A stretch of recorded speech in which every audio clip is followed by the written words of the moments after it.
महाभारत भारतीय महाकाव्य में एक विस्तृत कथा और गहरे दर्शन का संगम है। इसकी कहानी कौरवों और पांडवों के बीच सत्ता और धर्म के संघर्ष पर आधारित है। यहाँ हम महाभारत की कहानी को संक्षेप में रोचक अंदाज में प्रस्तुत करेंगे। भूमिका: महाभारत की कहानी हस्तिनापुर के दो शाही परिवारों कौरवों और पांडवों के इर्द गिर्द घूमती है। दोनों परिवार कुरु वंश से संबंधित हैं और हस्तिनापुर के सिंहासन के उत्तराधिकार के लिए संघर्ष करते हैं। महाभारत की कथा में प्रमुख रूप से 5 पांडव भाई और 100 कौरव भाई हैं, जिनका नेतृत्व दुर्योधन करता है। पांडवों का जन्म और जीवन: पांडवों का जन्म एक अद्वितीय कहानी से जुड़ा है। पांडु, जो हस्तिनापुर के राजा थे, को एक ऋषि द्वारा श्राप मिला कि वे किसी भी स्त्री के साथ शारीरिक संबंध नहीं बना सकते। इसके चलते उनकी पत्नी कुंती ने देवताओं से संतान प्राप्त की। युधिष्ठिर, भीम, अर्जुन, नकुल और सहदेव पांडव कहलाए और उनकी गाथाएं वीरता, धर्म और नीति की मिसाल बनी। कुंती के अन्य देवताओं से भी संतानें थीं, सूर्य से कर्ण और माधवी से युधिष्ठिर। बाद में कुंती ने पांडवों को अपने बेटे के रूप में स्वीकार किया। कर्ण, जो पांडवों का सौतेला भाई था, ने कौरवों का साथ दिया क्योंकि उसे अपने जन्म के रहस्य का ज्ञान नहीं था। कौरवों की कहानी: धृतराष्ट्र, जो अंधे थे और गांधारी के सपुत्र थे, जिन्हें कौरव कहा गया। दुर्योधन, धृतराष्ट्र के सबसे बड़े बेटे, ने पांडवों के प्रति अत्यधिक ईर्ष्या और द्वेष रखा। उनके बीच प्रतिद्वंद्विता ने कई घटनाओं को जन्म दिया, जिनमें पांडवों का वनवास, द्रौपदी का अपमान और अंततः महाभारत का युद्ध शामिल है। द्रौपदी और द्यूत क्रीड़ा: द्रौपदी, जो पांडवों की पत्नी थी, उनकी भूमिका महाभारत की कहानी में केंद्रीय है।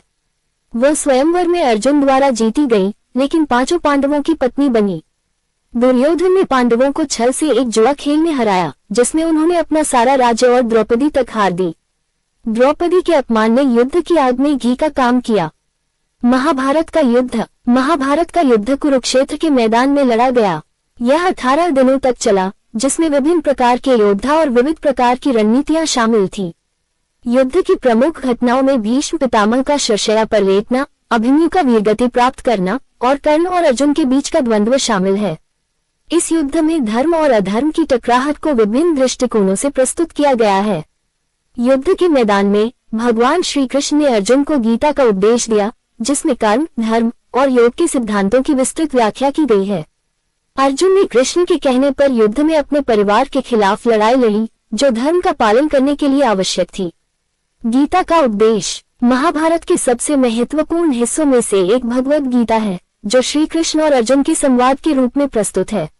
ये संवाद युद्ध की तैयारी के दौरान हुआ, जब अर्जुन ने अपने सगे संबंधियों और गुरु के खिलाफ युद्ध करने से इनकार कर दिया। कृष्ण ने उन्हें धर्म, कर्म, योग और जीवन के गूढ़ तत्वों का ज्ञान कराया। गीता में वर्णित कर्मयोग और ज्ञानयोग के सिद्धांत जीवन के सभी पहलुओं में मार्गदर्शन प्रदान करते हैं। युद्ध का अंत और परिणाम: युद्ध का अंत पांडवों की जीत के साथ हुआ, लेकिन ये जीत एक बहुत भारी कीमत पर आई। कौरवों की ओर से केवल अश्वत्थामा, कृतवर्मा और कृपाचार्य जीवित बचे, जबकि पांडवों की ओर से 5 भाई और कुछ सहयोगी ही बच पाए। युद्ध के अंत में धृतराष्ट्र और गांधारी अपने 100 पुत्रों की मृत्यु से दुखी थे। युद्ध के बाद युधिष्ठिर ने राजा बनकर हस्तिनापुर का शासन संभाला।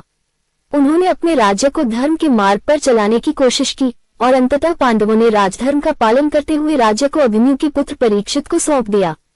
निष्कर्ष: महाभारत न केवल एक युद्ध की गाथा है, बल्कि यह एक जीवन का पाठ है, जो हमें धर्म, नैतिकता और नीति के बारे में गहन दृष्टिकोण देता है। इसमें विभिन्न पात्रों के माध्यम से जीवन के सभी पहलुओं को उभारा गया है। युद्ध, प्रेम, विश्वासघात, धर्म और मोक्ष की इन कथाओं में हर पात्र और हर घटना एक गहरे संदेश के साथ जुड़ी है। महाभारत की कहानी यह भी सिखाती है कि कोई भी व्यक्ति संपूर्ण नहीं है और धर्म का मार्ग हमेशा सरल नहीं होता। इसका अंतिम संदेश यह है कि सच्चाई और धर्म की हमेशा विजय होती है, चाहे वह किसी भी रूप में हो।